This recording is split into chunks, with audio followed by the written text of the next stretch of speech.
A few years ago, when I was a college student, I lived in an old rented house on the outskirts of a small town.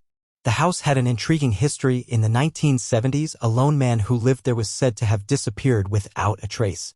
One night during the winter, my roommates and I decided to do a Ouija session in the living room. We weren't superstitious, we were just looking to have a fun time. However, what happened that night changed our perception forever. After a few minutes of fruitless attempts, the moving piece of the Ouija board began to move around the board. He formed words coherently and answered our questions in a way that baffled us. He claimed to know details about the man who disappeared in the 1970s, things we had not mentioned before. The atmosphere became increasingly tense as the piece erased my name and announced that he was there for me. We tried to chalk it up to a joke, but the piece continued to move quickly and precisely. He asked us to go to the basement. Reluctantly, we ventured down the dark staircase that led to the basement. The temperature was dropping rapidly and the flickering light added an ominous touch.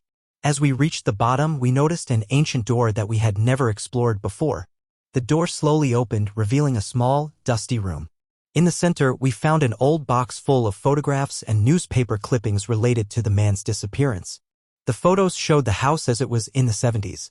Suddenly, the door slammed shut behind us. We turned to open it, but it was stuck.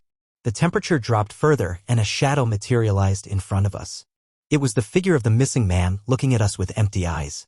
We screamed and pushed the door with all our strength. Finally, he relented, and we ran outside, leaving the terrifying sight behind. From that night on, the house was never the same. Doors that closed by themselves, whispers in the dark, and shadows that moved around the corners became part of our routine. We decided to leave home at the end of the semester, but the echo of that experience persists. Psychological scars remind us that sometimes it is better not to open doors that lead to dark and forgotten places.